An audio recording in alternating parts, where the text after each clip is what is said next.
Doctor ortho, अब दर्द भी घुटने टेकेगा। तमिल अभिनेता थलापति विजय ने तमिलनाडु के मुख्यमंत्री पद की शपथ ली तो ये सिर्फ एक अभिनेता की राजनीतिक जीत नहीं थी, बल्कि एक मां के संघर्ष, विश्वास और त्याग की भी जीत थी। विधानसभा चुनाव में उनकी पार्टी टीवीके ने वर्षों पुरानी राजनीतिक पार्टी को पीछे छोड़ते हुए ऐतिहासिक सफलता हासिल की। इस जीत का श्रेय अक्सर उनके पिता S.A. चंद्रशेखर के अनुशासन को दिया जाता है, लेकिन सच्चाई ये है कि विजय की मां शोभा चंद्रशेखर ने बेटे को इस मुकाम तक पहुंचाने में सबसे अहम भूमिका निभाई। विजय आज अपनी शांत और गंभीर छवि के लिए पहचाने जाते हैं, लेकिन बचपन में वे बेहद चंचल और बातूनी थे। उनकी जिंदगी में बड़ा बदलाव तब आया जब उनकी छोटी बहन विद्या का महज 2 साल की उम्र में निधन हो गया। उस समय विजय केवल 9 साल के थे। बहन की मौत ने उन्हें भीतर तक तोड़ दिया और वे अचानक खामोश हो गए। ऐसे कठिन दौर में उनकी मां शोभा चंद्रशेखर ही वो सहारा बनी जिन्होंने बेटे को टूटने नहीं दिया। उन्होंने विजय को भावनात्मक मजबूती दी और उनकी खामोशी को कमजोरी नहीं बनने दिया। यही वजह है कि आज भी विजय बड़े से बड़े विवाद या राजनीतिक दबाव के बीच शांत और संतुलित नजर आते हैं।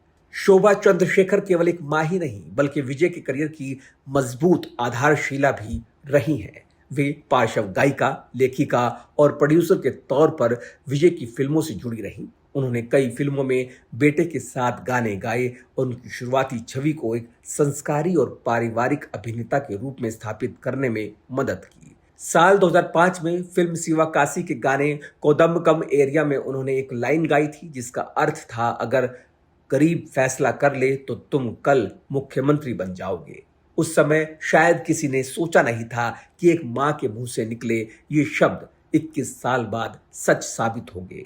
विजय के पिता S.A. चंद्रशेखर फिल्म इंडस्ट्री में एक सख्त अनुशासन प्रिय व्यक्ति माने जाते हैं। उन्होंने विजय को मेहनत और अनुशासन का महत्व सिखाया, लेकिन शोभा ने यह सुनिश्चित किया कि सख्ती के बीच विजय की सादगी और मानसिक संतुलन बना रहे।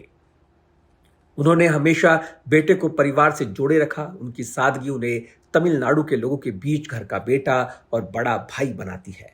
पिछले कुछ वर्षों में विजय और उनके पिता के बीच राजनीतिक मतभेद भी सामने आए। टीवीके पार्टी को लेकर दोनों के रिश्तों में दूरी की खबरें भी सुर्खियों में रही। उस मुश्किल समय में शोभा चंद्रशेखर ने परिवार को टूटने से बचाने का काम किया। उन्होंने एक मां और पत्नी दोनों की भूमिका को संतुलित ढंग से निभाया।